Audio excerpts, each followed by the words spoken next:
To Rebuild a Community is a series of self-build community-led projects located in Stonehouse, west of the city centre. The projects are aimed at creating dialogue to restitch a fragmented community, using the concept of polyphonia or equal and simultaneous projects to combat the ongoing wicked problem that Stonehouse has found itself in. By using self-build architecture as a tool to create dialogue and by phasing the project over 25 years, we create a grassroots movement that empowers the local community, which is defined by those that live and work in Stonehouse, namely the various community outreach groups and the people that occupy them. There are 4 overall projects located across 4 different sites with 4 different clients. Each site represents a different series of conditions representing a wicked problem and are test beds to prove this type of self-build methodology. Key to my design methodology is my praxis, composing of 3 key approaches: dialogue, polyphonia, and self-build. Dialogue. Taken from Mikhail Bakhtin, it's the understanding that through the use of joined-up thinking, something greater than the sum of its parts is created. Projects like Studio Elemental's Quinton Monroe's social housing are examples of dialogue, and I've purposely worked with real-life clients to develop the design from a monologue into a dialogue. Polyphonia. A musical term, it's the equal and simultaneous actions of many objects running together. Projects like Lucian Kroll's medical faculty show how polyphonia can be embodied, and by using various sites throughout my project, I can create a number of architectural responses, each different thanks to the dialogue with the clients. Self-build. Key to engaging and empowering the community, self-build architecture is where the user is involved in the construction process.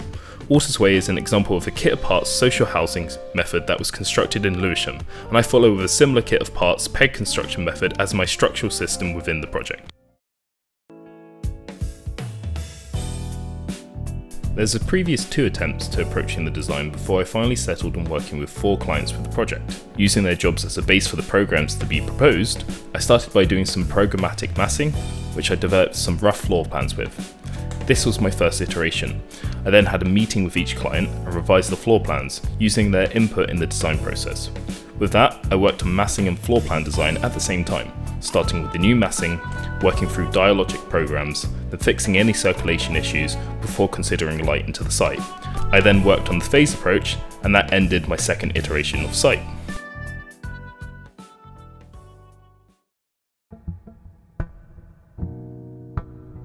This is where the kit of parts come in. Considering the self-build nature of my design, using a simple kit of parts was necessary to making it accessible to all. This was mostly lifted from the water seagull method, and I then laser cut some grey card to make this kind of kit of parts toolkit, which the clients could then make their own structures from.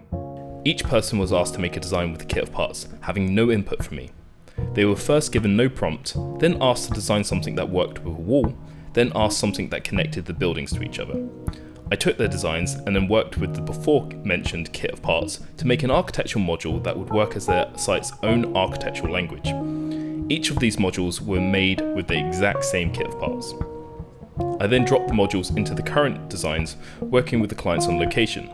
The designs were dropped in the phases alongside the proposed programs in areas marked blue, as the areas marked red were saved for circulation purposes. From there, I worked on revising the design before submission, working through a series of diagrams focusing on circulation through site, lighting and natural light, building fabrics and details, and environmental design. A key point of my environmental design was to make things as passive as possible, taking elements from Passive House. This meant using the existing concrete or stone as trum walls, venting hot air by using glass as a high thermal mass to draw heat up, or generally approaching the design by using reclaimed materials from local salvage yards like Stacks in Saltash. There are more concepts that would be embodied on site, and precedents such as Rush showcase how self-build can be environmentally sustainable. This comes to my final design, where the master plan has evolved from Project 2A to be more polyphonic and bottom-up. Each site is phased over 25 years, with a proposal on the 5th year, the 10th year, and the 25th year. Each design builds up slowly, introducing one proposed program per phase, with dialogic programs working alongside it, these normally being housed in the self-build modules. In terms of design approach, each site has 3 key design philosophies within. Self-build is embodied by the construction method, looking at everywhere to be expanded upon, and the self-build modules done by the clients represent this, but also polyphonia, being that they are proposals interjected within the phasing at the same time as my proposal. Alongside all of this is a dialogic approach, pairing programs to areas where they can both benefit upon. Examples of the dialogic programs are the Artist Viewing Gallery in Clarence Place, where the separating wall on the gallery houses works on both sides, one for the community and one for the childcare. Another is Union's Kitchen in Block D, where Union's Corner will move in, but also provides the business stores a kitchen to work in, sharing the space and making it more feasible in terms of funding. To finish, I want to showcase some of the details and elements of each site, as well as what I envision the atmosphere will be like.